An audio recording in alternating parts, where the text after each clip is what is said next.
You are now tuned into Blueprint Radio. Welcome. You are now tuned in to the world famous Blueprint Radio show. That's Reed Roses. Yeah. I'm Matic. What? Let's get it. Season 2, episode 12. What's good, my G? I'm here, my guy. Energy is up. I feel great. I feel Yeah, all right. It feels all great right. to be back. I had a crazy weekend. But let me ask you first. Yeah. How was your weekend? What did you get into, my guy? I'm still lit. I'm still up. I'm still feeling really great. I went to a wedding on Saturday. That's always beautiful. Yeah, my cousin got married, so shout out to Bree, shout out to Jamin. Shout out to the married couple. Much love. Welcome to the family. Love was in the building. You know, that's what I could say. It was an amazing time. It was a great event. The venue was beautiful. It was great getting to know, you know, the other side of the family and just seeing the personality. The new addition. Yeah, and the energy that was there, you know. So, we had an amazing time, took a lot of photos. Yeah. Food was good, you know. That's always important. That's one of the most important things. When they judge the wedding, was the liquor free? Yeah. Was the music on point? Yeah. And how was the food? Yeah, it was just a great time. So shout out the fam. Always, That's dope, building, man. to keep it a lot of beautiful people in the building. Okay. Not maybe, in some means. events, I get what it means. Let's go. But so how was your weekend, my guy? It was good, man. It was my girl's birthday. Halloween. Happy birthday. Happy birthday. Shout out. Yeah. So, I had to make it special. Big. People will look at me crazy, but I'm a Detroit Pistons fan. So obviously we know Roses. We took in a game. We went to Detroit. We're sitting second row, pretty dope seats. Oh, fire. With the fans talking mad smack. Cat and Jalen Brunson destroyed us off top. Yeah. Very good game to go to, though. How did the Knicks look up front, person, courtside? Oh, they hit every shot. They were probably 60% from three. 3/4 in, like they looked really good. Yeah. Really good. Brunson, it was too easy for him. Step backs, pull back, crossovers. He's getting the ball to Cat. On it, eh? Cat is hitting threes over guys. Well, you sent me the video with the Austin Rivers take. Yeah. We can talk about it later in sports. Yeah. So, that was fun. Yeah. Then we went out in the city of Detroit. My man Cole, who's out there, he brought us to a spot called The Office, which had karaoke. So that was on fire. So the city of Detroit, I know it for years it's gotten like the bad rap, but from what you hear over the last maybe 10, it's been regentrified and they put some money into the city. Oh, downtown is beautiful. Downtown's nice, beautiful. So you see the difference? Little Caesars Arena is impeccable. That's like popping. Great seating. Little Caesars obviously started in Detroit, so the deep dish pizza at the stadium is to die for. I didn't even know that. Legit. That. You learned it on Blueprint Radio. I didn't even know that. That's Detroit, where Little Caesars popped off from. It's like downtown core is beautiful. Obviously, there's still the east side that's a little rougher. Yeah. You know what I mean? But there's a lot of stuff to do out there. There's casino, clubs, all Fire. that. Yeah. No, I heard Detroit's America lit. Park is just up the street. Okay, they're all in vicinity. Ford Field is here. Like it's all in vicinity. It's like a sports complex kind of vibe? Not necessarily a complex, but it's all within like walking distance. You can get around. And they got that big stadium. What's it in Ann Arbor or whatever? That where where Michigan plays. State plays. Michigan plays. Yeah. So. We went to the office, karaoke, then we went to another spot after, had fun, came back. Okay. Early Saturday. Jet setter, this guy. Went out to dinner, and then I did Motown, man, Legends of Motown. How was that? I went to Roy Thompson Hall. Oh, that's lit. That's that's probably the best venue in the city. Bro, I worry about seating because I'm a big guy, and like the seats were. They were good, yeah. So, you know what I mean? And the singing and the story they were telling about Motown, it was just live. Yeah. 3 hours, an intermission. We got to relax. They had the mirror. They had everything there, man. It was really good. So I had a good weekend. Oh, that sounds fun. Yesterday we just chilled out. It sounds like I'd be tired after that. Yeah. I went to ball early Sunday morning and I was tired. But so I had a good time. But I noticed that a lot of new music dropped this weekend. Yeah. So in hip hop world, this is the fourth quarter. Well, a good world is fourth quarter, but this is the time where a lot of labels traditionally waited for their best projects to drop. Yes. To try to get some of that holiday money. And so we got 3 really good projects, I would say, or 3 really good artists drop projects. Yeah, because we got one that dropped 2. Yeah. So I guess we'll speak on that quickly because I only heard one of the projects. And exactly what you thought it would be. Yeah, it sounded like the regular, Griselda. So I guess we'll say it first. It was Westside Gunn dropped the 11 part of that whole number saga that he has of really great music throughout his career. Mm-hmm. So I only heard the first. I think it's the EP, the 6-track EP with Sly Green 11 narrating 11, and it sounds like classic like Westside Gunn. For me, Griselda, I think no features though, if I remember on that EP. So 0 features, and it was all produced by one guy.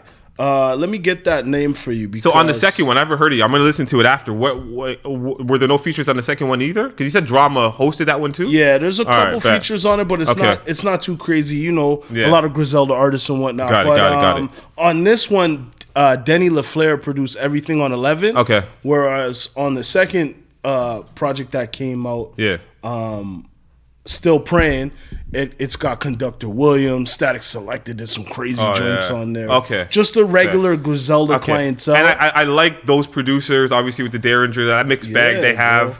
It always worked for them. But again, I wasn't too, I heard it and it was like, okay, I guess maybe because the Lloyd Banks came out as well. On the 31st. So I'll say my take first in regards to it. Go ahead, man. I liked it. I feel, for him to continue rapping at a high level, I appreciate it. We've always said and been documented in saying that hip hop has grown up and it's in a different lane now, and now multiple lanes, which it should be in. So you have, artists like Lloyd Banks are able to have his core audience and, and fringe fans, to go check Lloyd Banks out, and he can still have a career like they do in other genres as you start to get older. So I'm loving the quality of project. The one thing I'll say to that project, and this was a Halloween Havoc 5, I feel like sonically and audio-wise, it was a lot clearer. I think I was having issues with Lloyd Banks in other projects where I couldn't really hear him. His voice was too gravelly. It was muffled. I don't know what it was, but I actually heard the punchline. So I was really feeling, okay, PLK. I'm starting to read, so I think I had a better feeling about this project. Floor is yours, my guy. So, all right. Previous projects, Lloyd Banks sounded a little more muffled. Yeah. His voice wasn't as clear. He wasn't as fluid, articulate with his words. So I'll give a check mark to that. Okay, yeah. But for me, what I was saying is he reminds me, and there's 2 artists that he reminds me of now that I thought about it. I'm going to say Jay Mills and Dave East. Okay. All New York sound. Yeah. All guys that we thought were going to go. Yeah. And I think why I say that is their voices all changed over time.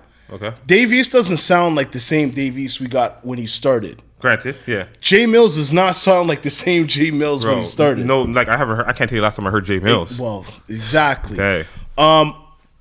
I'll liken it more to Dave East then. Dave East was that guy that we thought was going to carry New York on his back. Yeah. He had the big Nas cosign, the big cosign, the big support from Nas. Yeah. It looked like he was going to go. But then his career kind of took a different turn where he didn't make those records that would get him to that next plateau. We thought he was going to take the torch and lead for New York. And a little bit like you can't be that, you could be an underground rapper, but you got to be able to make those crossover records. And I don't see it from either of them. I agree with Banks had that. Yeah. Banks had 50 behind them. Yeah. Banks got those records when it became time. Like I just watched a video where 50 was explaining that On Fire is basically Nelly's Hot in Here. Yeah. On the East Coast tip. He basically, they put it together down, like that. He was like, it's getting hot in here. Yeah. We on fire. Up in here.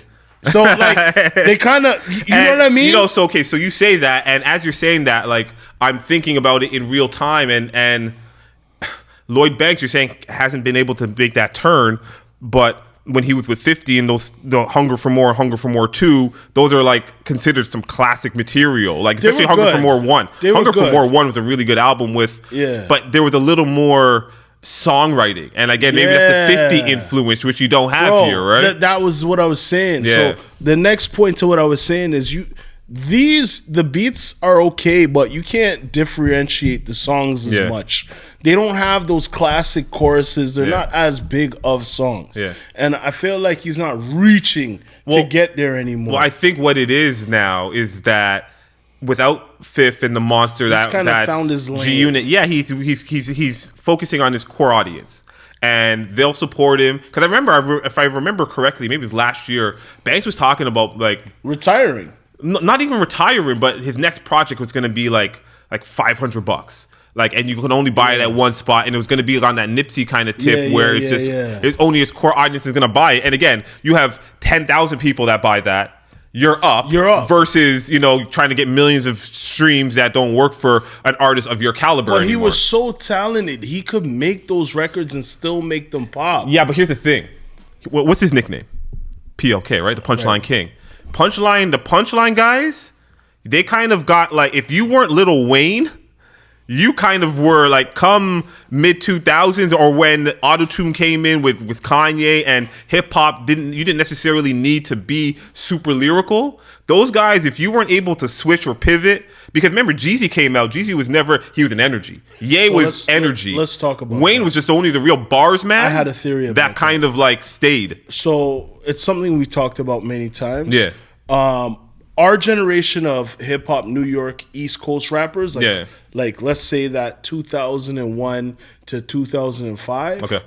They kind of all just got swept under. Yeah. They didn't get to have a long career and really stay in the spotlight because that was the transition to the South. Yeah. So they lost a lot of exposure and time. So like the Freeways, I'm talking about all of them, like the Freeways, the Lloyd Bankses, the Joel Santanas. Yeah. If they didn't catch on that wave fully, they're out of here. And none of them did. It was like Joel's was messing with Wayne. They Can't Feel My Face mixtapes. And he just like, and again, their trajectories were there, right? So, but like, if you think about it, all those rappers that were in that wave, in that little time period, that were like Billy Bathgates, like I'm talking about mixtape artists. Yeah. They didn't. They're kind of gone because they can't really charge that big money for a show.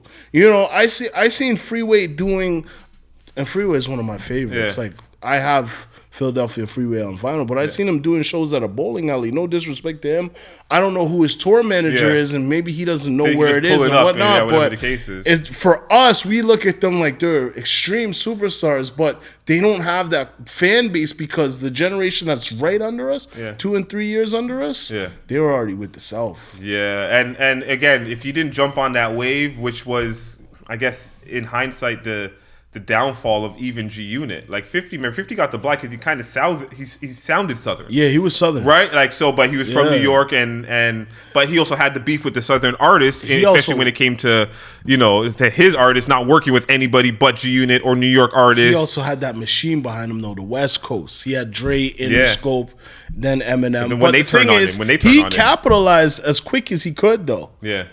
By 2008, 50 wasn't no rapper no more. No. Honestly, I think he was done after that battle with Ye. I think it was after that. I think it was done after that. That's what I'm talking about. All right, so in that same time frame, he was like, "Yo, I'm just gonna cut." So think about, for me, Banks is always gonna get a listen. At the end of the day, because of what he's done. His pedigree, those G-Unit freestyles are incredible. I don't mind the pocket he's in. Go get your money if you have a core fan base. If you can muster up 10, 20, 30,000 people that will listen to your project on site, then I think you win. But for me, the project that came out that was the best of the week was this Freddie Gibbs project. Undeniably. Yeah. You Only Die Once. Come on. This is actually a project to me that's a throwback to when record labels and the music industry actually cared about the art of the music and wanted to make an experience. Yeah. Freddie put some time, he put some work, he put some thought into this project. I was pleasantly surprised, didn't know it was dropping. I'm a big Freddie Gibbs fan. I listen to everything. Again, he's one of those artists that when he drops, I listen to it on site, and he didn't disappoint. Everything from beginning to end was on fire. I think from after the intro is pretty good. Status is pretty good, but from after the intro till about like Anniversary is just on fire, crazy. And then he pulled it back up with Ruthless on the set, like. Dope Ruthless is dope with the Cupid sample, exactly, right? Exactly, and we know what he's talking about, right? Because we know the relationships he's been in. So I always like which to are highly hear about documented. that. Yeah, you know what I mean. I always like to hear about that. But Freddie Gibbs, Origami's fire. Outside some of the weird stuff that has come out about him, when it comes to the rap, he's like a game to me. Like when it comes to rapping, he got that. No, 100%. Freddie Gibbs got that. I was thinking about it, listening to this project, because I've listened to it about 2 or 3 times, and on the way up, I was listening to it. Yeah. And he might be, aside, obviously, like the big artists that are obviously we know are all great, he might be like my favorite West Coast artist, and has been for a while, He's not really West Coast, though. He's Midwest. Okay, all right. But I consider him like his music is very West Coast, Coast feeling, and he always claims really on the West Side from the Freddie that I listen to in here. Yeah, he's always talking about Gary, Indiana. Yeah. But he's dope. Yeah, dope. But he's definitely the artist that I'm that I want to hear pretty consistently, and I'm surprised with the project, man. His project with Madlib was incredible, Bandana, and then his project with The Alchemist was incredible. Just fire, bro. Like, and the beats that he's picking, they just fit his flow, and he's flipping his flow. He's really rapping, like keeping the energy high. He's one of those guys that you gotta listen to the project every time it comes out. I wish he never beefed with Benny, and we could have got more of a collabo with that. A project with them would have been fire. Yeah, bro. They went on tour together. I seen him talk about it on Math Hoffa, basically saying like, I don't know what it was, but it wasn't a good look. Great project though, man. Yeah. I'm happy for where hip hop is, because we got 3 good tapes, man. Yeah. Like, for we got 4 good tapes. Yeah, I'll give the Banks a good tape. Yeah, just for the Banks, like.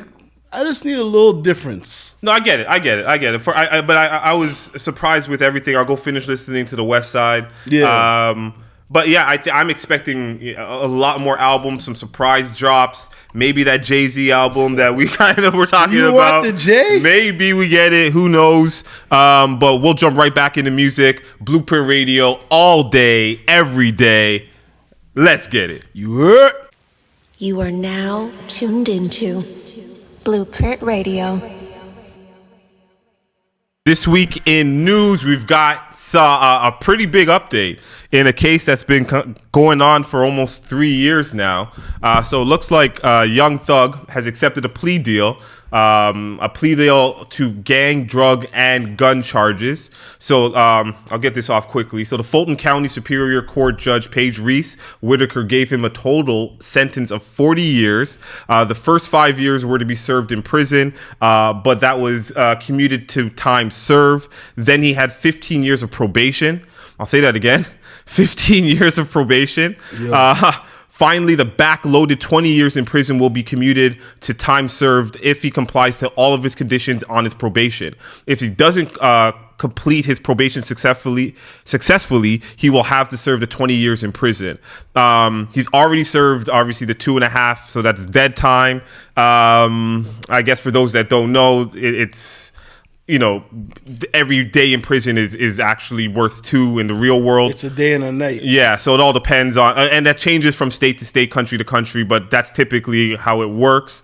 And in the craziest trial that you'll probably ever see, just in regards to all the things that rolled out in the trial. So first was, I guess, hit as a RICO shortly after he was arrested. Young Thug was arrested on May 9th, 2022, to multiple issues with the jury's credibility, with reselections, to switching the judges mid-trial, to Gunna, his label mate, and co-accused taking an early plea deal. Smart. Bringing the label, and it's crazy because Thug then came out and maybe dropped one of the best projects of 2023 at the same time being, publicly labeled a snitch. What are your thoughts? This is crazy. This is probably the way that the judicial system doesn't want to be looked at in any way, shape, or form. How do you have faith after this? Firstly, this is ill, dog. Firstly, he took a blind plea, so he didn't know what was on the other side. He didn't know if they didn't really have a deal for him off top, so he didn't know what he was getting into. Free Thugger, he's free now, but he's not free because 15 years of being on probation, that's some Meek Mill stuff. If you pop a wheelie, that is. If you drive too fast, remember, state troopers come and arrest you for all types of stuff. If you miss paying a ticket, he might have to do the 20 years on the back end. You got to do it. I think for the next 15 years, you live like a secluded life. If you can, as much as you can, much as you can. You have the money, right? Now you're out to make it. You came from being the deal, though. You were head honcho, supposedly. Yeah, that's what they try to paint him in the RICO case as, the kingpin. Yeah. So how do you go from being a kingpin to having your lawyer bringing you drugs in the courtroom, supposedly from the beginning? Allegedly. I'm not saying that's what happened. I think that was the first thing that popped off too. Was like so it's like, that yo, whole case fam, is just crazy, man. I know in jail he had guys doing stuff for him, moving around. Of course. So it's like, how do you go from that to being this clean? You can't smoke. You got to be on time for 15 years straight. I don't know the full conditions of his release. Come on, man. We saw what Meek went through. 100%. I get it. But if anybody's gonna say you can be free, you're gonna take it. You're gonna try it. You're gonna have to try it, right? Oh man, nobody has a better story than a man that wants to be out of jail. Can't wrong a man for that. I hope he's learned his lesson, and because kingpins, I don't care who you are, it doesn't last. It's never forever. Of course not. Go and make music. I think he makes good music and he collabs with good artists and he has respect in the hip hop industry. I think you get in life you get certain opportunities, and there are signs that you get that can change your life. And sometimes you got to see those signs and make adjustments that you might not want to make. No, that's true. For, the preservation of the rest of your life. And this might be one of those ones that is clearly in your face. You mess up, you actually going to sit and do that time. I don't know if you play with that. So we'll see. It's just a lot, bro. I'm glad he's home, though. I'll say that. It's just a lot. I want to see the music he comes out with. Yeah, just get to the music. Just get to the music. And he's been big on unity. He sent that tweet trying to get Future. Yeah, I love that. Drake and I love that. Metro Boomin to squash that. So. But then he comes out and the first thing he does is wants to jump on the track of Little Baby, who clearly said is that I don't mess with Gunna at all. He's a snitch. So I mean, he's clearly with the shits too, right? So I think it's just us to watch from the sidelines. Sometimes you gotta draw a line, though. Maybe, hey, hopefully it's for the positive. We'll see. Did you check out the Louisiana Fest in New Orleans this weekend? I saw some of it, man. Okay, yeah, I saw some of it. I actually watched a clipped up version of it today. It looked pretty fire. Yeah. Wayne opened up this. Well, from what I saw Wayne's set. It was all right. If we're gonna talk about the Super Bowl comparisons, I get it. Yeah. The memes are flooding the market. He didn't move around at all. the audio that from mine, I'm not going to hit him on the audio not being able to hear him like Orlando Brown went off. Oh, yeah. But what I saw is that I didn't see very much crowd like interaction and moving around the stage. Now, if you're going to be like, I saw Kendrick's last performance and he was bouncing around that set with a hoodie on over his head. Like you have energy. Like you were going. I didn't see that out of Wayne. So Wayne's in the zone. Yeah. When he performs, he gets in that zone. But he ran the hits. Like his set was fire. Definitely one of the best sets you'll ever hear because he was running not his own music but all of his features. Right. And that was just ill. But to me, it was the two biggest things of that event is I'll start first with him getting the key to the city. Yes.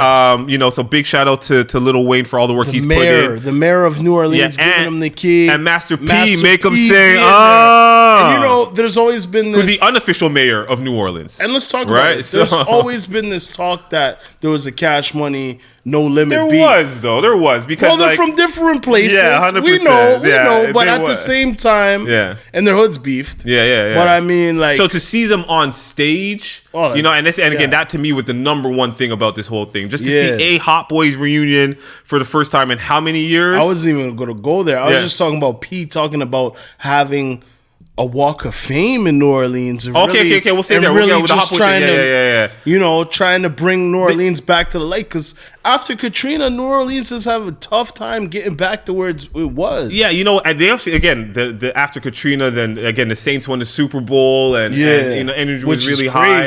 Energy was really high, but I love the unity. Again, I think everybody's older, everyone's making money. They realize the errors in their ways. Yes. Right, as youth, and they don't want that for the next generations coming up. So just to have the unity of probably the two biggest legends in hip hop in that community, to have the cosign from the mayor and big homie. Listen, Master P is him. You can't even you have to rate everything he's done. How can you front on a man like Master P who has done so many things? Yeah. So he had to be an inspiration to Cash Money. So we No know Limit that for sure. No Limit, Cash Money on the same stage. That's legendary in itself. That's what I would want. The verses. Yeah. Oh, that'd be big. No Limit. And again, Cash Money. So we'll get into it. You pick your top 6 with No Limit. We got the core 5 or core 6 from Cash Money, which is Hot Boys and Big Timers, and we go at it. That's fire.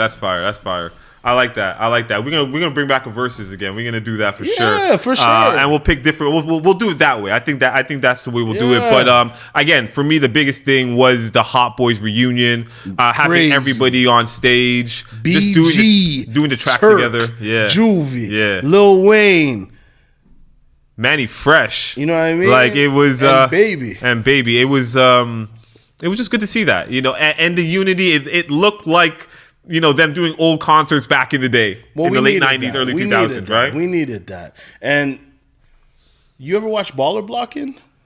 It sounds familiar. It doesn't. That's the Cash Money movie. Like, okay. Then I probably watched it from back in the day. It's crazy, but it's just good to see them all together, man. It reminded me of when they were back in those days when we got the videos of them running through the city and Wayne pulls up in this. They were generational talents. If we had to, change, put it into basketball or sports sense. And as you said, we saw them actually practice to do this. Yeah, that's dope. Like they wanted to have a good show. And you got to appreciate that from artists of their caliber that are super successful in their own lanes, right? I'm loving the connection that I'm seeing with, Manny Fresh and Juvie over these years for a long time, right? They're building back together.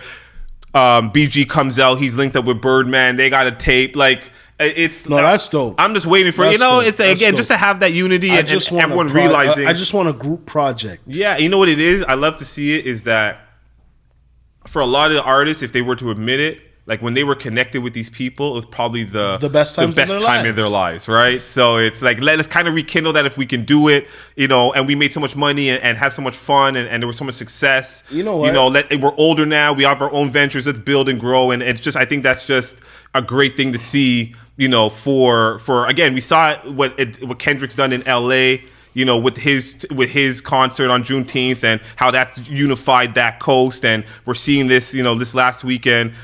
I got an idea. You with me? You with me? Yeah, I'm with you, dog. Okay, so I think we need to do this for us in Toronto. I think it's well overdue. I like that. Like that. I'm gonna preference this. I've kind of been thinking about it, and you're gonna help build this with me, Roses. Let's talk. this only can really be done and popped off successfully. And I'm going to say this right now. This is going to be a lot of heavy lifting by Drizzy. Right? Like, if he is... I don't even know. No. You think it'll be heavy lifting? Let me land. Because I feel like everybody will want to do it because... No, but he has to want to do it and make it be successful is what I'm saying. Like, if he doesn't have the energy for this, it won't happen and it won't be sustainable. So I'm going to preface this with that. Right? So I'm thinking a 2-day festival. Okay. Right. Let's pick a venue. Where do you want? You want this at Budweiser? You want this at Rebel or you know what I mean? An outside venue. Outside venue. Okay. So Downview Park. Okay. Or that new stadium they're building. That would be beautiful. Yeah. And I think it'd be an extension on what Drake has already done. Okay. With OVO. Okay. But we just make it more. Okay. So what I was thinking too. Yeah. Because it's Canadian. Yeah. It's a winter festival. All right. So maybe outdoor. I don't know. Maybe not. Maybe it can't be outdoor, but we can see. I think in theory, just the look of it, I think it would be fire just because it's a Canadian thing. But I think a 2-day festival. So I'm thinking first day, right? Yes. We do. The headliners would be P&D and Tory. Okay. Yeah. Right. A co-headline on day one. We're saying Tory's coming home. Oh, Tory home, right? So Tory home. We have everything. Shout out to Tory. We have everything to our disposal on this one, right? So P&D Tory headline. We got Rochester. We got JD Era. We got Lou Breeze. Shout out to the throwbacks. Yeah, we got Tona. And please, I apologize for those that we miss, and probably feel like they should be on the bill. We want you on the bill if it was we extended to a week festival. On that same bill, we'll have Mula First. We'll have Pressa. We'll have YG, Smiley, Northside Benji. Security. No pasta. Like none of that. Like everyone, this is all love. This is right. This is best case scenario. We're doing this for the city, for the country, for the love of hip hop, right? That. Drake could talk 100%, right? This is what I'm saying. Like this is a lot of heavy lifting by Drizzy. Yeah. Right? And then we get music throughout the venue and their own sets. We get Baby Blue Sound Crew, we get the Ill Kids, Bomb. That's day one. What do you think? like that. Anyone else in those genre that era? Hard. All right. So day two, day two headline, it's the boy. It's Drizzy. Of course. He gets to flip the whole bill. So we're gonna do with the R&B too? We're gonna do Drake Weekend? Okay, hold on. So let's do this and then we can add on to it. We'll build on that, right? So we'll do Drizzy. Yes. And then we got Maestro, right? Legends. We got Choclair, we got Cardinal Official, we got Ghetto Concept with Infinite, Chaos, Rascals, Swollen Members, and with DJ Mastermind and starting from scratch doing the music for those sets. This is like a lot. This would be a show. This is blowing my mind. Everybody from all across the country, across the pond, from down will come and see this every year, right? So I like it. Anyone else on the bill? Again, I know that. So then that's what I said. I said if you're gonna do P&D and Tory, you do Drake and Weekend. Yeah. Okay. Even the Weekend. There we go. I love it. I love it. The Weekend is a big.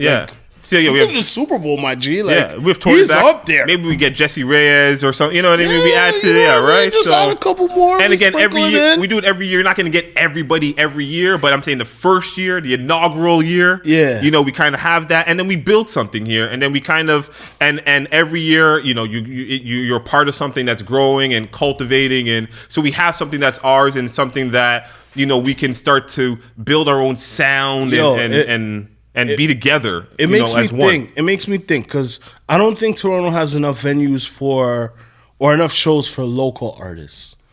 Okay, and I don't know if it's due to politics and clubs are scared and whatnot, but I feel like there needs to be somewhere where we can see local artists that are good rock out. Yeah, there are spots, but they're really obscure spots. Like you have to either be tapped into that local artist, or the venue itself is just really like. For me, it's normally artists supporting artists. It is. No, you know what I mean? You're right. Like when we go to those shows, it's like 50 bands that rap, and they all want to get on, so they go to each other. And one guy has a little motion, and but it's like like I need one where I could go. I can see the new artist. He has his fan base, and I don't know if that's another thing. Yeah. If they don't have the natural fan base to say, I'm producing tickets, I have a show, it's at whatever venue. Yeah. Whatever. It's at the Phoenix before the Phoenix closes. Bum. Come through, come support. Yeah. And we build our own network within our city. That's again, we just build it and they will come. Maybe it's a blue thing. That's the next chapter of what we do. We add on to this The possibility to what we do in here. All right, what we got? Okay, so I guess in more arrest news, it looks like, or snitch news, or however we want to look at this. 6ix9ine, the legend in his own right. Looks like he's been arrested for violating his supervised releases. Now, this is crazy if this is the case, because he when he originally went, he was in PC, a protective custody, got his trial finished, was able to be relocated, witness protection or not witness protection or whatever it is. On everybody. And after doing all of that, and has been able to live a somewhat life. He's performed, he's traveled. He was outside. All within the watch of the FBI and the court system. He was making reggaeton records. So how wild is this now that he is, causing his own demise? But you know what's crazy about this? Like, we didn't hear about 6ix9ine too much after he got beat up at that gym in Miami or whatever. Yeah, you're right. Yeah, after he got knocked out or whatever, laid low. He's been really low. Yeah. So, and I know he was doing reggaeton and he was going on that side. He was kind of embracing more of his Spanish roots. Yeah. We hadn't seen him for a while. He hadn't been making noise, but it seems like he had been violating. Like he's been tested just doing positive, whatever he wants. Testing positive for drugs, which is crazy. Not checking in late. Yeah. And who do you think you are? Like, I don't understand this. Like, who do you think you are? No, I think he has a complex where he feels like things don't matter, rules don't apply. It's always been like that. Yeah, there is something. He's always been a little right? off like that. Yeah, like he doesn't realize the gravity of the situation. You're right. Like you're dissing guys and doing weird stuff. Yeah. Like there's no consequences. He's lived. Well, no consequences. Exactly. The biggest thing about this now is that now, because he's going in, evidently he has to now go to Gen Pop. I don't know if he's actually going to be in general population. They can't do that to him because he'll die. But that is crazy. He'll really die, though. Like the biggest, I guess, well-known snitch since Sammy the Bull. Yeah. Sammy the Bull. Probably since then, that's crazy. It's going to be now actually having to and being accessible, be accountable for his actions. I mean, guys want to get him off the I don't think he ends up in there because I think that's sending him to his death. Sentence. Yeah, that's sending him to his death. And his family would just sue on neglect alone. That is crazy. You can't have a guy like that. Like, no, they protect weirder guys. Throwing him to the wolves, dog. They protect weirder guys. So I don't see that happening. But man, sometimes when you do messed up stuff happens. For every action, there's an equal reaction, right? And you can only get away with it for so long, especially if that's your mindset and that's the way that you value life. So that's super crazy. We'll see. I'll keep watching it because it's entertainment, but of course. You get what you deserve at the end of it. I don't rock with you get what you deserve at the end of it. Let's talk about it. Hey. Did you watch 50 on Breakfast Club? I did. I caught it. How'd you feel about it? Again, it's Fifth, right? I think we're definitely documented in saying that anything that Fifth does, I have to. Couple gems. I have to listen into it. It's again. He was not to stay there too long because we've talked about Fifth quite a bit, but he definitely touched on that Shreveport festival, which I liked him elaborating on a little bit more and explaining why he went to Shreveport in the first place. Yeah, it was already a pre-established kind of facility, and that it was already there for him. He's getting tax breaks too. Let's be honest. The tax breaks in the world, so it's smart. I mean, maybe he would have to pay 61% taxes, where now he could pay 38%, and bring a lot to Louisiana. But he would have to. Well, that's the problem. That's why he was getting a backlash, because it's like, Fifth, you could have done this in New York. And he's like, no, I couldn't have literally done this in New York. But he's like, and we just took in all of the taxes from me. But he's also saying all the people that tried it in New York, I'm buying their equipment now because they couldn't keep it going. And LA, so they can't keep it going. Cheap, So if he would have come to Toronto, though, it would have been large. Yeah, I don't know I think all the people he want there may not get across the border, but because we heard about how the set looked over there, it looked like it was BMF in his prime. That's from what you hear about it. But yeah, it was good. He addressed the Hurricane Chris situation. Ultimately as hating. I think we also called that too. That ain't no situation. He's just doing more for Chris's city than Chris did for his city. Chris just needed a boost, so he used 50 as a crutch to get him. he released music after trying just, to promote he's trying to... And he walked it back a little bit, too, if I remember, too. Because you don't want no problems with it. No, not at all. Not at all. But 50 will always have problems with you because he doesn't need to be your friend. That is the most fire shit. Nobody likes me, but that's okay. But he also dropped the Vegas residency, which was new to me. That's dope. That is fire. It's only what, like a week and a half. Yeah, but it's I guess it's something to have on your resume. I mean, right? All the bigs have been doing it. What's he saying? He got like 3.3 He got a bag for it. He got a for check sure. off that. So right. And he was saying it's dope because he could do a show, keep the set, and really like make it an experience. Yeah. I like that he addressed the Jay-Z and Dr. Dre and sat on it for a little bit. That whole scenario with the Super Bowl in conjunction to the Kendrick situation, right? He said Kendrick should have been selected. Yeah, which we both said. Come on. It was a no-brainer. He has the hottest single. Honestly, I don't even know for the last half a year that's just been ringing. It's only a conversation because it's in New Orleans. Facts. It's only a conversation because of that, right? So and Wayne is still active. But they're acting like Wayne. They were acting like Wayne was really the option, and they brought it to him first. He was never and then they option. took it away from him. Because I can almost I know Jay-Z's running it and they're focused on hip hop, but if I had to look inside their offices and in their meetings, it probably goes Kendrick Lamar on their list, and then maybe Bad Bunny.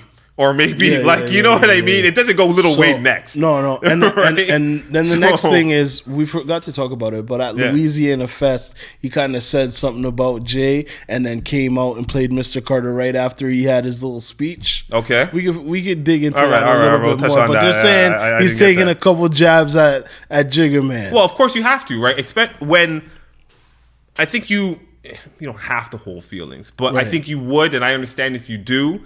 If you come to find out that you're having this, or Dre's having the show, and he has you on the bill, and Jay literally saying is no, I don't want 50 there. Well, like now you have to take it because it is personal. He tried to make it sound okay. It is personal. Well, I was talking about Wayne taking the jobs at Louisiana Fest, but if you're talking about Fifth now, okay. No, I was talking about the Super Bowl. Okay, Fifth now. Fifth is saying that you made it sound like the NFL didn't want to do business with me when I now have business with 11 teams. Yeah, with his I'm the official champagne for 11 teams. Yeah. So it's not the NFL, it's you, my That's brother. what I'm saying. Like, it's personal. It is. It's personal, but right? You're competing with me because we were competing with rap. Now we're both not in that space. Now we're in businessman space. Yeah. And I'm not even trying to touch the areas that you're trying to touch. And it's the connections in hip hop are so crazy, it's right? Crazy, man. Everybody knows everybody. That connection is so it's the crazy. Same goal, right? Especially with a lot of those New York artists. I think you hear about it a lot with the New York artists and maybe a little more with the Atlanta artists. I don't think you hear about the beefs within each other a lot with the LA artists as much. That's more tied into the streets. 100%, but you don't hear with it's the music. It's there, but they music, they don't. Obviously, you did with like Cube and NWA and all that. But they're smarter. They're smarter. I feel like but New York artists have been beefing each other. You know why they're smarter? Because like you don't hear it with Houston artists. Like obviously, it's always tied to the street shit. But you never heard problems between Scarface and UGK. Like you know what I mean. You don't hear that, right? So. No. All right. What else? I think the South is more tied in because like there's so little. At the one point, there was so little of them, and you had to stick together, like Atlanta, right? Stick together. Yeah, like, we'll go on tour together. But the Diddy tracks, I found that funny. Where the tracks he wrote for Diddy that are now implicating. Yeah. That was hilarious. Get this money now sounds crazy when you listen to it. I know, right? Like, money, cars, hoes. Diddy did it. I'm like, Diddy did. That was Of course, Diddy did it. Shootout, Coastal Beast. Diddy did it. I was like, who's setting this man up, bro? He's like, Jay wrote that. Waiting for the Shine Doc to come, bro. Yeah, and that's gonna be ill. Paying Yayo not to do no more Vlad TVs. Like this interview was fire. Like paying Yayo not to do any more Vlad TVs. I hate guys that go on Vlad multiple times because what do you do it? And he explained it well. Like I'll give him that. He's always saying stuff he shouldn't be saying, bro. Yeah, Banks catching strays. Always catching strays, not working for people. You know what I mean? Like he's not like. I want the Banks doc, just because I feel like their relationship is almost as strained as Young Buck. It's gonna be a disgruntled rapper, Doc. If we really talk about it, it's gonna be like. But because they're from Queens and they're closer. What's the dude that's in Trinidad now? 50 had them on tour. Domination and Bang'em Smurf. Bang'em Smurf. Oh yeah. They was on tour and then they messed it up and 50 sent them home off the tour. And you never heard about them again. And every interview you see, he has to speak on 50. Yeah, he got it. Well, that's his claim to fame right now, right? Because everyone knows the story, right? And that's the connection. But that's tough, bro. Bang'em was nice though. Yeah. What else? What else with that? This week, not signing Nicki Minaj because he didn't want to deal with Fendi. With Big Fendi. Well, you know Fendi's a character. Yeah, I understand that. I knew he was a character when I seen him go to the dude's funeral. Yeah, he's like, "Yo, I'm going to a guy I hate's funeral." Yeah, and he's acting up like. Yeah, but Fendi got Fendi's one of those guys that obviously has had a big name in the streets and hip hop for so many years. So forever, you had to go through him at a certain point. And again, all of those guys that play the background, other than like Biggs, wants this limelight. Facts. They want a piece of it, right? Like they see their artists getting it. They see what the attention brings. It's almost innate that to be around it, you kind of want a piece of it. Oh, they all want to be dunkin. Yeah, they right. Want to be the manager, bro. So the greatest show on earth. I guess the last thing that I'll end off that interview that at least stood out to me was him being so strategic with his ideas or non-ideas when it comes to politics. Right, and and him with he don't want to speak on that. Kamala calling in during his show, wanting to speak with Fifth, and Fifth's like, "No, I don't want it," because he also spoke on him being offered $3 million from the Republican Party to sing Many Men. That's crazy though. Yeah. That's a career killer, right? And he explained it. He said, "Yo, that's why Kanye West is in China right now." Yeah. Like you did too much. You spoke on religion and politics, way too many which things. are two topics that people are very adamant about, and you can't argue with them because they have their point of view that you're not going to change. They're not going to change for who you are. Nah, right? It's really hard to change somebody's religious thoughts or their political thoughts. That's why when it comes to business and money, you just stay out of it. You stay totally impartial. It's not. And you don't even say. But I love it. He did it, and they tried to, I think, indirectly get him but he just stayed in character, and that's pretty dope. He's been around bigger people, so for him, I call him a lot Trump. He been in those rooms. He knows the guys that push the buttons for them. Fifth has been famous for 25 years now, right? Exactly. So, okay. Anything else on? That was a good interview, though. That was a good interview. Some sad news this week. Just came out. Quincy Jones passed. Oh, yeah. One of the greatest. What an icon. Legend. I think there's very few people that you can actually call an icon. And that's who Quincy Jones was. You can call him a GOAT. Oh, he's definitely. He's past that. Legit greatest of all time. He's past that. Like, his lineage goes, we were talking about it, it goes from Sinatra to Paul McCartney to Michael Jackson. Like, that's your resume? Like, again, We Are the World. We watched that document. I said that in the car. I said, yo, that might be the biggest record to ever be made just due to the starship on it. Yeah. I don't know if they could get that many stars in a room again. Ever again. Like that? Ever again, right? Come on, jeez.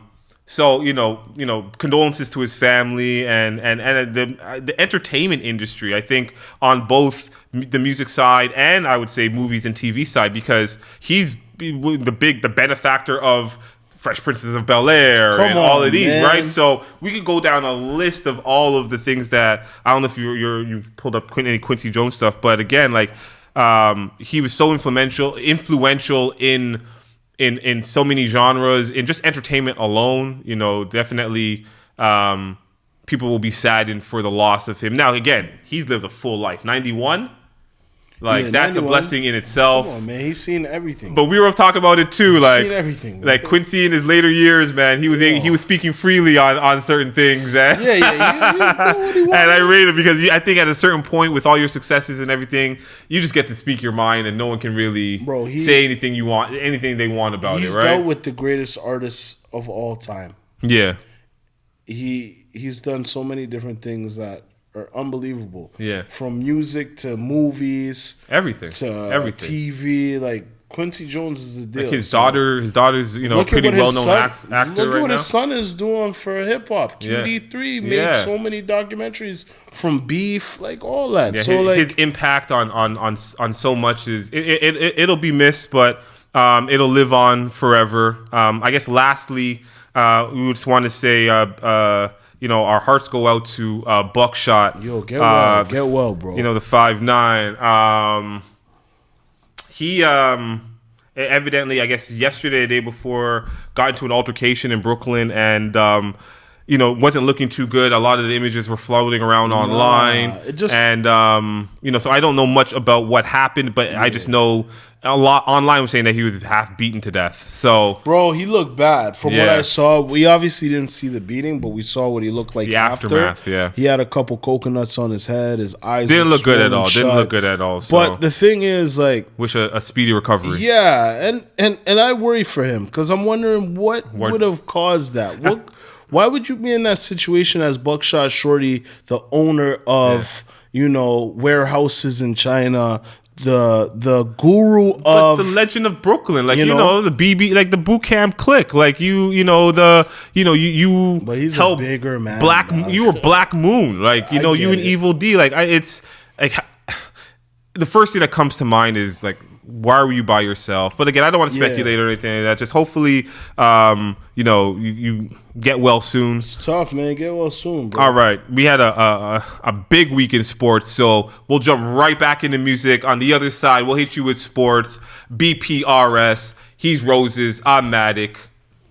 You are now tuned into Blueprint Radio. All right.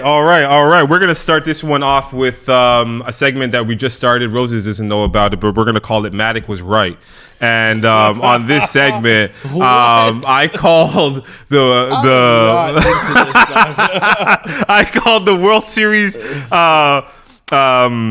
score, I guess, 4-1, or the series would end in a 4-1 win, and Matic was right. No, I like this segment though. I like the name of it. I got the ring to it. You did good. You did good. You did call a 4-1. No, I think in the middle you said it was gonna go to 6 games or something. But I don't remember. You came back to saying it's 4-1. Yeah, not at so all. I respect it. Shout out to the LA Dodgers who beat the Bronx Bombers, the better which team. is crazy. The better team. Team. It's hard to vote against the Yankees, but. The better team did win. Yeah, they just had better hitting, more quality. They played small ball, timely hitting too. Didn't rely on the home run like the Yankees did, and just like when you rely on the home run, it's either you're making contact and you're blowing teams away, or you're striking out a lot. And the Yankees, other than Juan Soto, for the most part, like Judge started to pick up. He actually started to make contact and got a home run. It was a tough series. What can you do? Man. What can you do? The Dodgers pitching was impeccable. Hitting, MVP went out to Freeman. Freeman had an amazing. Well, that game series. in itself, right? Like that amazing game there, they were up series. 5-0. Going into the fifth inning, and it just fell apart, right? Like it's, and the fielding. I didn't know that up until that point, like the Yankees were one of the worst fielding teams in the league, and to get to the World Series as one of the worst fielding teams is almost oxymoronic in a game like baseball. That's true, right? That's so true. it's your like shortstop and your second baseman have to pick up, and everything. It totally fell. Well, Aaron Judge again, if I remember correctly, that was his first error of the year. Like he just took his eye off the ball for a second, and the whole inning unravels. Right, like the throw to the third baseman that was in the dirt, like what, like that looked like a throw that a little leaguer would have made, and now you're making this throw in the World Series. So just to have the resilience of the Dodgers, because to be down 5-0. In a game like that, it does take a lot of will to come back and to play the right way. And it felt like momentum had shifted after Game 4, right? Yeah, that big 11-4 victory. Yeah. And then they come back and get 5 runs before you even score. Like I remember, you would have felt like, hey man, this is the Yankees. Yeah, this is the Yankees that we know about. But then you got Mr. Freddie Freeman, boy, like, and you just have hit after hit, and again it was the Freeman and then the the Hernandez hits that kind of opened up the inning, and then the rest is history. They closed it out, 7-6 win. obviously Judge is going to take a lot of the slack because he is the best player on the team and didn't have the best series. I think the Yankees have it's crazy because they went to the World Series, but I feel like they still have a lot to work on. They left a lot on they look really vulnerable, is what I want to say. In regards to obviously the fielding, it felt like anytime that they're pitching to me as well. Felt like anytime Freeman, Tony Edman, Teoscar Hernandez went to the plate, there was going to be a hit. Yeah, it just felt like whenever one of those three would get up, and they're gonna get on base, and then the LA Dodgers had a chance to score. And it's crazy for them to have this World Series and Judge and Ohtani to really have no impact. Well, Ohtani injured himself. Yeah, right? But still, again, like no impact from both of these guys. He wasn't what I expected. Oh, he was. You seen him stretching out for for swings and stuff. I told you that he was going to be the MVP. So yeah, he's definitely injured. But shout out to Freddie Freeman. That's probably one of the best, if not the best, World Series performances I've seen in a long time. Ever seen, right? Yeah. Okay, so what's next? I guess free agency is gonna come. The Yankees signed somebody. Well, I know Garrett Cole, their ace pitcher, just opted out, so they have to pay him a bag. Right. They also have Juan Soto, who is a free agent, and now hear this, arguably the best next to Judge hitter in the American League. The front runners are the Atlanta Braves and the LA Dodgers to get him. If this guy goes to the LA Dodgers, I think we need to all stop watching baseball. It's over. Nah, it's a dynasty. Bro, it is crazy. So we'll see what happens. I don't know if the Dodgers need to do anything but get Juan Soto. All of the moves they made, their pitching moves. Well, Yamamoto was absolutely genius. Like everything they did. Shout out, we're gonna see Shohei pitching next year. Shout out Roberts, the coach, and that whole ownership team with Magic Johnson there. And shout out to Magic. I saw that. I forgot how many rings it was. Like Magic now has.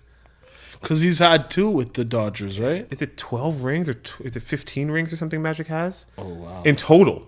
He has 2 with the Dodgers. He has... As a Laker? He has 5 as a Lakers player. And then he has 3 as a Laker an exec. He also has 2 as an MLS owner. Oh, my God. And I'm missing another one. He's just a winner. A WNBA team. The WNBA... the Sparks. He has 2 championships with the Sparks. Did he win at Michigan? Yeah, he won. Like this guy's Magic is just he's legit Magic, and he owns like half the Starbucks that exists, or did before at one point. And he has his own theaters and everything. Like so he's made great shout out to that. So it's good to see that. And again, what I'll say is, I think baseball on a whole this year, I was excited. I watched more baseball this year than I've watched in a long time. So I think it's in good hands. No, this was the playoff that they needed, though. This was good. I think if you asked them, obviously they'd want to go to 7 with these 2 cities involved. But who knows? I think this could spark some kind of rivalry, right, over the next 3 or 4 years. I don't know if I see a team better than the Yankees that can retool like the Yankees every year in the American League. When the Yankees are on top, it's tough. They just got another guy down the street. It's a couple hours away. They're called the Boston Red Sox. They spend their money. They do, but they just it doesn't. I hate the Red Sox though. Legit. I like the Yankees. I hate the Red Sox. I hate them both. I'm a Jays fan, but they're the evil empire at the end of the day. Okay. Anything else for you on the baseball tip? Nah, man. I mean, it was great. It was just great watching a great playoff. All right. Salute to the LA Dodgers. I think the next big thing for us, especially as basketball fans. This might have been bigger for the city. Yeah, for real. Vince Carter retirement happened on Saturday. Unbelievable. What an event. I think, we've had jerseys retired for other sports in the city, but this is the first for the Toronto Raptors. And they put on an absolute show. I think I was smiling from ear to ear watching it. They needed to do that, though. We needed to experience it, though, I think, as a fan base as well. That's something that we haven't experienced like as a basketball fan base. The one thing that really stood out to me, obviously, Vince's emotion, it looked extremely genuine, and he looked like it was almost like a weight off his shoulders. But everyone showed out. Like everybody that was involved in Toronto basketball. Now I know this is culminating in the 30-year anniversary of the team, so this is perfect timing. But the fact that everybody showed out, from Larry Tannenbaum, to Chuck Swirsky on the Chucky, onions, baby. Yeah, in the video crazy. celebration, and T-Mac was there and the whole core team. Yes, JYDs and all these guys. Of course, over guys that we hadn't seen in years. So Kevin Willis, like when the last time we seen Kevin was such Willis? a great feeling. I love it as a marker in regards to almost just turning the leaf on the page of a negative history. I think we don't even need to talk about it anymore. And to me, it's now how you get Vince in the front office somewhere, or just commentating, doing something, get him involved with the community again. Like I know we got the court, a couple weeks ago for him in regards to that, which is amazing. But he is a super impact. And again, I don't know if it's his, because I know he does have a schedule. He is with, I'm not sure if it's ESPN or the NBA when it comes. I think it is the NBA when it comes to broadcasting. So he may have a tight schedule there. But if he's willing, of course, like you got to get him involved and get him. He's a face that can help the brand of the business grow further, right? So look at what he's the Carter effect for Canadian basketball. It's a real thing. It's a real outrageous. thing. So just having him in the front office position, even if he's just a recruiter or just a part of the team in any way, you got to give guys. I think you like make that, it happen. Like you force the issue, right? Bro, I think it's good business as long as he's willing to do it. As long as everything is cool with moms and the family, and and there's good energy there. Like I think you have to force these things, overpay, to get it on the back end. And or I whatever. appreciate Masai because you can see he genuinely went for Vince. Yeah. But you can see he really forged that relationship to show him like, yo, whatever happened in the past that was before us, we appreciate you for what you've done and what we've become through your hard work. Well, he thanked Masai early. He said that, you're the reason why this happened, right? Facts. And you got to appreciate somebody that comes to an organization and wants to learn and understand the ins and outs of the organization. And you can't understand culture, you can't understand a true culture without going back and seeing how they got to the point that you're at now, right? So culture, right? You have to respect Masai for that. But I just loved it in its totality. Actually seeing the banner being raised, it's just an amazing moment for the city, for the country, for basketball in Canada. Okay, I guess let me ask you this one question first. All right. I think we talked about it with it last week, maybe, but I'll ask you, who's next? Kyle. Kyle's next. Kyle Lowry's next. Yeah, I'm with you on it. Maybe the longest serving. Yeah. Was there for the championship. True leader. Yeah. Basically changed his career. Yeah. And then changed the franchise. Yeah. Well, he was the reason we took that next step. Yeah. Based off that video, the crowd reactions during the video montage, he got the loudest. So, everybody loves Kyle. Yeah, it's hard not to. Because he's a scrapper. Yeah, he's blue collar. Toronto's kind of a blue collar city when it comes to that. Like they appreciate toughness. They're a hockey town, so they appreciate that toughness. 100%. And his story wasn't the traditional basketball story, right? Like we didn't draft this guy 1 overall, and he was everything that was claimed to be. Like it's kind of how we got, like how Toronto is in the league itself. Is that we get. Not necessarily, like you get the guys that need to prove something on their last year of their deal, let's talk about it. Yeah, I also feel like we like guys that you can see yourself in. Yeah, Kyle Lowry's not a tall, amazingly gifted athlete. Yeah. Like he's a hard worker that made it. Yeah, and you can see yourself in that. 100%. So of course, Kyle. I also think. But again, it speaks to some of the players that we had that maybe like might not get the looks that they would have gotten, like the Jose Calderones at the times, right? Like TJ Ford got some real cook, at starting minutes at certain points, right? We gave guys Garbajosa we chances. Gave guys opportunity, man. Yeah, we gave chances. Look at Mike James. Look at Keon Clark. Like what's his name? what's his name's Anthony Parker. Anthony Parker right? was a starter on the Raptors. Exactly. Doug Christie. Like, man, so you're right. I think I agree with you. Like, if you're willing to show effort, even and AD, Anthony Davis, even Antonio Davis, yeah. I know you meant, even AD. him, right? Yeah. So it's how can I make that wrong? no, it's all good. It's but all like, good. Yeah. we give guys chances, second chances. I think that was the start of the Raptors franchise, giving guys chances. Kawhi is pretty much a second chance at a first impression, right? Like, he got sent to Siberia. Let's call it what it is.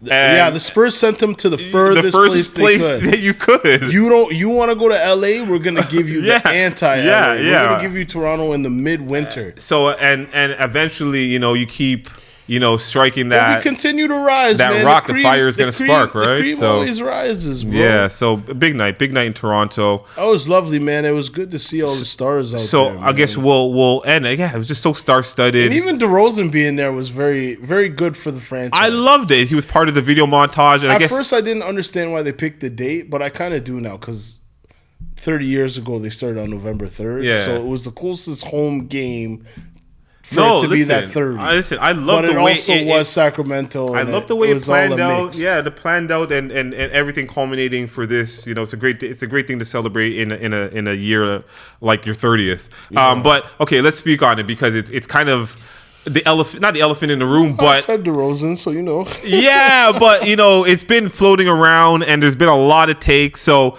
Drizzy obviously is there. Drizzy's not going to miss a moment like this, and Vince even shouted out Drake in regards to, I guess, just talking to him at some point. But Drake often gets his time for national air time to speak his thoughts, and he didn't fail this time at all in the sense that he was asked, multiple questions in regards to the celebration of the event, and he took the liberties of speaking on. I think in this portion he wasn't even asked. He kind of just said, "Listen, if they happen to retire DeMar DeRozan's jersey, I will personally go up in the rafters and bring it down myself." Before that even happened, he called him a goof. Yes, he did say this goofy out here. In Canadian culture, calling somebody a goof, that's high level disrespect. High level disrespect. If you don't know what, yeah. So, firstly, you did that. Okay, he was taking his shots throughout. Very much so. And Drake, it's getting hard to continue to cover for you, man. I say it's very light skinned. Listen. We love Drake, whatever. But you're doing a lot right now. That was unnecessary. Don't ever let the emotion of an event, of a time, of what somebody's done to you. You don't let that out because that just opens you up for everything. Now, it's hard, man. Don't act emotionally. Don't speak on things. You got an issue with somebody, just leave it. Listen, okay, so I'm with you. I'm never big on wearing your heart on your sleeve. National TV, dog? And being emotional. Now, obviously, he had a couple drinks, clearly enjoying the evening. Never an excuse. And I will shoot him some bail. I'll be, in that sense because, considering the relationship he had with DeRozan and what's transpired over the last, 6 months with him and his beef with not only Kendrick Lamar but the West Coast. Right. I understand, you being in your comfort zone of the Scotiabank Arena in Toronto, and you probably waiting for the opportunity to look him eye to eye, because you know how it is with these guys. Like, we're in different towns at different times in different cities, but there is that time that's gonna come where we will be in the same place, right? I'm gonna buck you 100%. So I, with the celebration of Vince Carter, obviously the emotions were high. So I get that, and he's only human.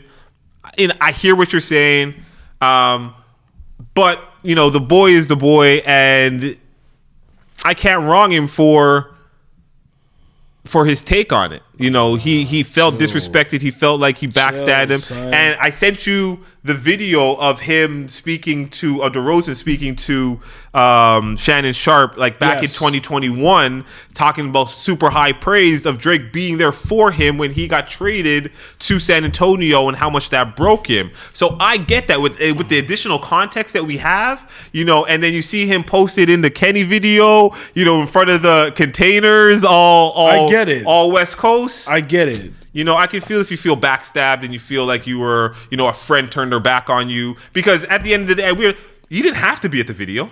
No, he didn't need to do that. You didn't have to. You could have, we would have shot him bail if he was on stage and, just, and a part of the energy with the Juneteenth performance. But you shooting the videos, you making time in your schedule, you pulling up and you saying, I'm riding on this side. So no, I get it, but I just feel like, that type of stuff you keep internal because you're not gonna go on national TV and address. No, I get it.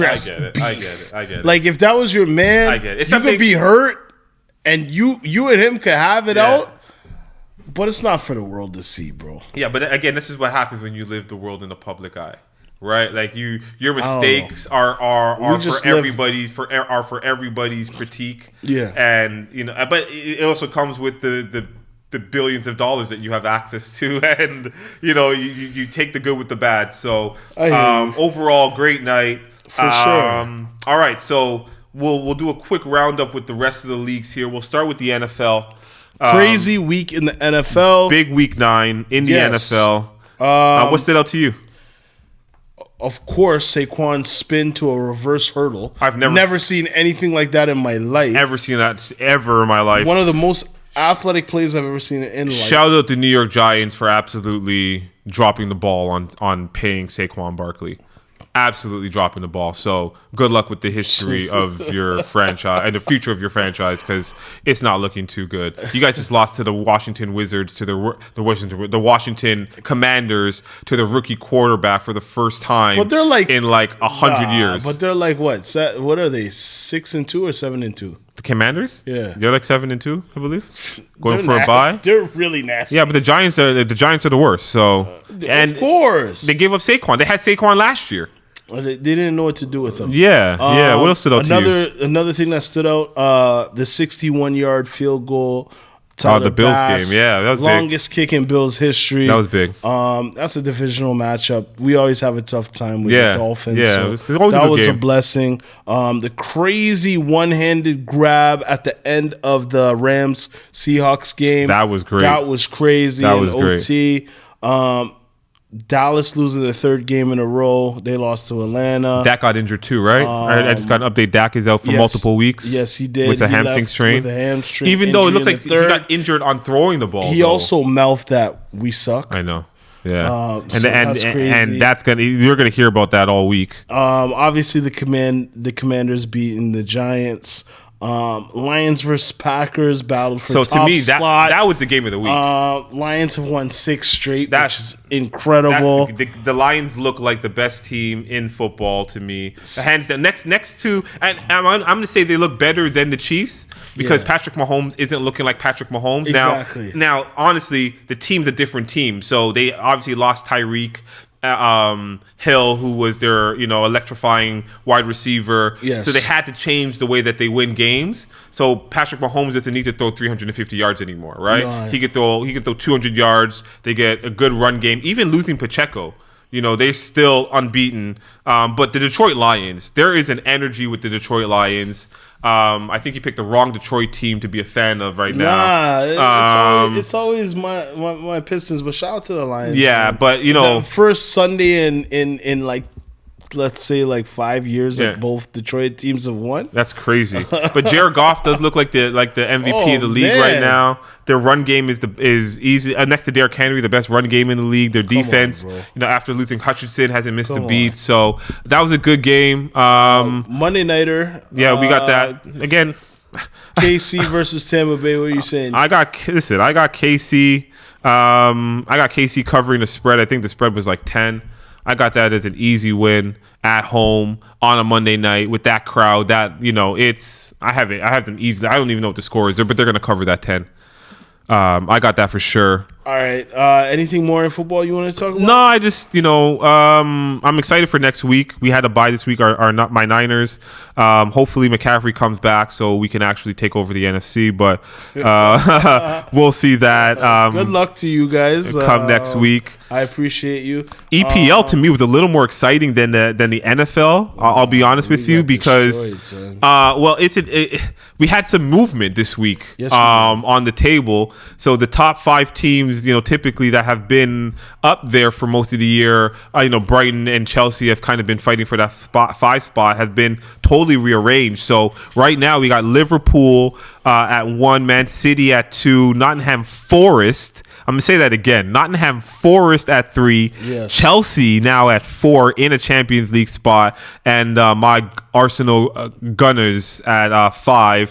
Aston Villa is somewhere to be found. I don't know where they are right now. Right behind you. We have the same amount of points. I didn't see that. Don't front. They're so far down. They're not even in Europa. And then Tottenham and Brighton are 2 points below us. So yeah, it's a really tight race right now. So as I was watching it, obviously, we played on Saturday. We lost 1-0 to Newcastle. I knew it was going to be a tight game because it is a London derby, so they usually play really well. We're feeling it now. Obviously, not having Martin Odegaard, our best player, is starting to really hurt us, and we've just had injuries all year. So we're starting to feel the brunt of that. But seeing Man City lose, which is crazy. I believe they lost to AFC Bournemouth, so that was just. And as I was watching the game, you could see that they just weren't in it. And I'll even say that too, because obviously you guys lost 4-1 big to Tottenham. We got smacked. Right, which was crazy. And then Liverpool was down 1-0 at half. So I was like, what's going on in the EPL this week? Yes. Right? So we'll see how this pans out. It's just one game, but every game means so much in the EPL because, there is no playoff. It's just the way everything ends off at the end. So we'll have our takes for next week. Yes. With all of that. Anything else stand out for you when it comes to the EPL? I think next week you guys are playing Liverpool. Yeah, we got to. So that's a tough matchup. Saturday, I'm rooting for you guys actually. Saturday at 3, I'll be up. I might be crying, but we'll see. Next week we got Chelsea. Chelsea is sneaky good this year. Chelsea's been just kind of keeping consistent and creeping up. Cole Palmer is their young striker, has been one of the best strikers in football in general, but definitely in the Premier League. So what I'll also say is, as Man U, for those Man U fans out there, they're always a big talking point. They fired their coach last week and hired a new coach that's coming in next week. Their interim coach is Ruud van Nistelrooy, which is one of my favorite players of all time. So I'm going to sneak that in there a little bit. I guess we'll end it off right now on I guess the week for the release and the week for the Raptors. Ultimately, we'll round it up like this. They both went 1-3 for the week. Yeah. It's tough being a Leaf sports fan this winter. It looks Toronto. like. Well, the thing about the Leafs was they had that amazing game. They get up for the big games, and it looks like they don't get up for the other. Again, we know this. Tough loss. They're going to be judged based off the playoffs, so it's going to be a struggle to get up for those games in the regular season. They're going to take the games like the Bruins and the games like the Oilers, as playoff games during the regular season. So I could see, for the betting public, them dropping, games that they should win all year because we're only going to judge them based off, how they do in the playoffs with the new coach and where they're trying to be with the franchise. But yeah, not a fun week again. But we, if you can take any positive, is that. We stuck it to the Jets and broke their unbeaten streak. So we'll take that. The Raptors, we won on Vince night, so we'll take the positive there. Of course. Right? The league is crazy though. Like in the East, we got Cleveland Cavaliers at 7-0. Yeah. We got the Celtics at 6-1, and then there is a deadlock at 3-2. The Knicks, the Heat, the Bulls, which is already a gap between the first and second place team and then the third, fourth place team, right? It's the same in the West, kind of. It's a little better in the West. Thunder are 6-0. Shout out to Thunder, Shea, man. Listen. They in the offseason they got better. Yeah, they did. You know, they got Caruso. You know, definitely Holmgren is taking that next step. He's looking like working out with KD is going to help. Yeah, like, sure. You know, so and then KD and the Phoenix boys are 5-1. So yeah, but that's what we expected from them last year. Yeah, I think, and they just didn't. Again, with Bradley Beal not being injured, it's gonna stunt that growth and that synergy that you need. So tell me how the Warriors continue to win, though. They just have a winning culture. Again, if you keep having those pieces, the best piece that they could have gotten after losing Klay Thompson is Buddy Hield. Now, like I have Buddy Hield on my fantasy team, and I want to say he's top 10 fantasy for the year already. Yeah. So you just literally like moved out Klay and got a younger Klay. He does everything. One dribble shot, pulls everything. Yeah. Super confidence. Confidence is on green light all the time. And now they're looking at Kuminga to be that next player to just step up. Like almost take over that Draymond role, but with a little more offense. Not as much playmaking, but still kind of be that position. You still have Andrew Wiggins, who's actually coming back. He had a tumultuous season last year. Very. You know, Steph being Steph. So again, you have the culture. It's something that you can almost plug and play. I want to see what happens when Steph is gone. I think you're done after that. Or Steve Kerr, is out of the mix. The Lakers at 4-2, I think is something that stands out to me. I obviously we went over the East, but the 76ers at 1-4, they haven't had Embiid or Paul George all year yet. Yeah, like they're putting a lot on Maxey to kind of carry this team. The Bucks at 1-5. The Bucks is really what's nasty, and both Dame and listen, they're basically saying there's no culture there. Dame and Giannis are there, but like they're not feeling the coach. You know what's crazy is that it's crazy that they fired their coach that was 30-15 last year. Yeah, well, and then you get Doc, and now you have a losing record. Classic case of cutting off your nose to spite your face. You had a 30-13 record. Who do you think you are? I know Braun did it with Blatch, but that's Braun. Yeah, we're hearing Giannis trade talks. That is crazy to me. Come to Toronto, man. Giannis trade talks is crazy Masai, to me. we trust in you. Go get Giannis. I just wish... You guys got a whole bunch of nobodies on the Raptors. Just go get Giannis. Okay. He's African. You got that connection. You wanted him from day one. Go all in. Okay, let's quickly stay here. This is just off the top. Are you crazy? Raptors with Giannis? But do you think we're prime for Giannis right now? Like we plug in Giannis right now. That takes us. Raptors are 12th place right now. We're 2-5. If we were to plug Giannis in next year, brings us to 4. With the current roster we have, with Scotty, with RJ, with Pirtle, So this team right now, we add Giannis is better than the Bucks that are constructed the way they are right now. It seems that way. Chemistry is everything, bro. I think they're underachieving. I think this is they are underachieving, but that's because of the coaching. Everyone overreacting.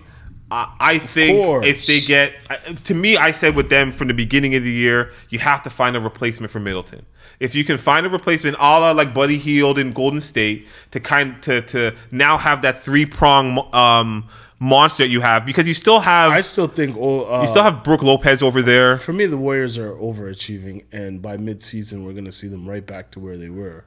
I can't say that with the Warriors because they've just been winning over the last 10 years. But I just don't feel like this is enough. The championship that they won.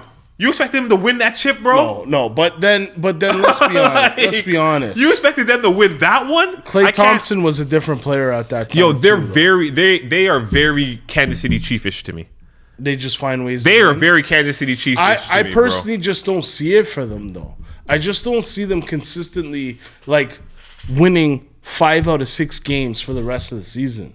Yeah, no, I'm with you. I don't see that. Whereas the Bucks, I think the Bucks can do it. Yo, they got rid of his brother. It's internal. It's internal. Yo, Thanasis is gone. Yeah, it's internal. And since that, it's a problem. Yeah. And that's what I really think it is. Give Vince Vaughn the parking spot. Give Vince Vaughn the parking spot. When you have a superstar, you got to give them what they want. Give him the parking spot, bro. Like right now, if you're Giannis, you can be. I've brought you guys a chip. I've done everything that I could do for the city. I wanted to be a Buck for life, but this is not the guy that's gonna do it. You know what's crazy? I don't think what's his name knows how to coach him. They haven't been the same. since they lost Drew Holiday. Let's be honest. They Drew Holiday haven't been the same. Everybody talks about Drew Holiday as one of the greatest defenders in NBA history. And teammates. And teammates. People love him. He's just a winner, though. He was on team. Like, he made the Olympic team over Jaylen Brown, right?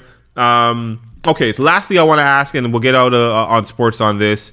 You saw the Christian Braun dunk on Rudy Gobert. The two-hand in the lane. And then you see what transpired after that with the little scuffle. Okay, so I'm going to ask you this because you've played ball your whole life. You've been in multiple gyms. And, you were just at, the Pistons game, so you've seen it at the highest level. You played some elite basketball. You played high school ball. You've been to many different levels, Played on travel teams, all that kind of 100%, stuff. right? So you've seen how buildings can get, especially when dunks are involved in the game. Right. You've seen when mans get dunked on. You see now obviously there's a culture. I'm gonna tell you a story. There's a culture in basketball now that I don't think that we had growing up, of when a man dunks on a man runs in it's a different level now. Men's dunk on a man's face and they're screaming in their face and I'm even seeing some wild stuff now where over the last 3 or 4 years where the crowd is trying to head top him it's getting a little wild. You know what I mean? That came in with AAU basketball. 100%, right? But what's your thought on that? Because I have two thinkings of it. I feel like if you are a shot blocker, this is par for the course. You're going to get dunked on. Of course. And you're 4-time defensive player of the year, the reigning defensive player of the year. This is something that's new to you now. On the other end of it, at what point would the sportsmanship go out the window when somebody's clearly trying to disrespect you and arrogantly doing so after they just, in the realms of basketball, disrespected you? Now to come down and yell on your face, get in your face. What are your thoughts on it? Listen, no, you can't disrespect a man. Right? You're still a man at the end of the day. There still has to be a level of sportsmanship. On both sides. Yeah, of course. Yeah. You can't disrespect me. I mean, you make a good play. Yeah. That Sean Kemp stuff is not going to fly with me because if you're pointing at me and trying to make me feel like lesser of a man because you got off one good play on me, it happened to me before. Yeah. I mean, we're playing pickup basketball. Yeah. You get into a verbal altercation with somebody, you help late, and a man dunked on you. Yeah. And they feel like, you know what I mean? That just strengthens your game, right? But for sure, at the end of the day, don't yell in anybody's face because you don't know how a person's reacting.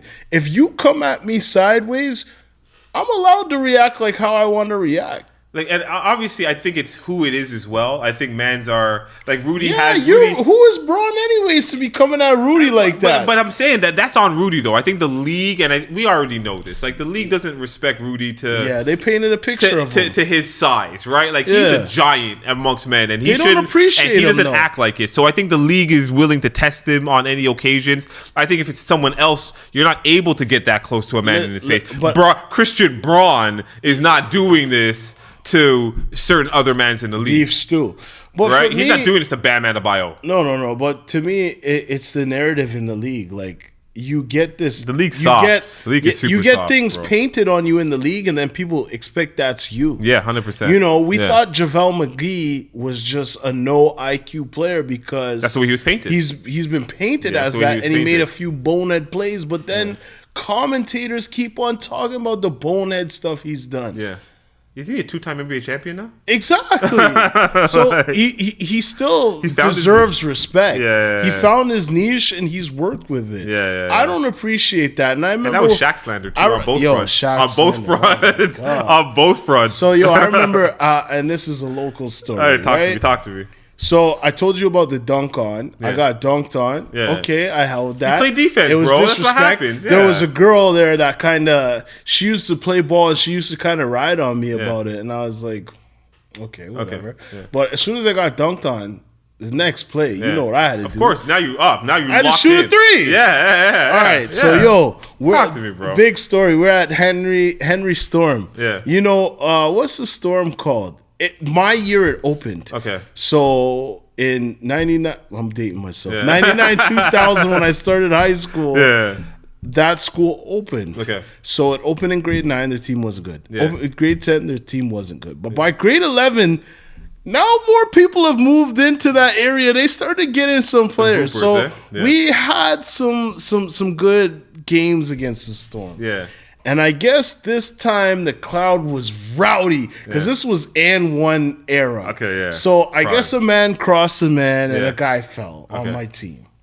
And the way how the crowd just disrespected the man who fell, and that was the first time I had seen it. Like, they looked like they wanted to storm the court. Yeah, storm the court. Yeah, But it was okay because I can't let my teammate look stupid. So when I got the ball back being a point, I pulled up, hit a 3, and you guys have to be quiet. Yeah, that's it. But but we've seen this culture of and one AU basketball, these organized tournaments that aren't really organized where people are just going insane. The storm in the court, the storm in the court is wild for me. Like, I'm liable to punch somebody out, bro. I'm liable. Like, if you storm the court, I don't know why you're running at me. Yeah, that's what I'm saying. It's startling. It's dangerous. It's at very first, right? dangerous. It's dangerous at first. It's very dangerous. And people, I want grace. So if I get embarrassed on the court, I don't want everybody running on and making me feel dirty. I just felt like there was like there's multiple sides you could look at that dunk. Like, again, there's a brotherhood in the NBA it's dunk, too, It's right? dunk of the year right now. Of course. And, it's still early on in the season, but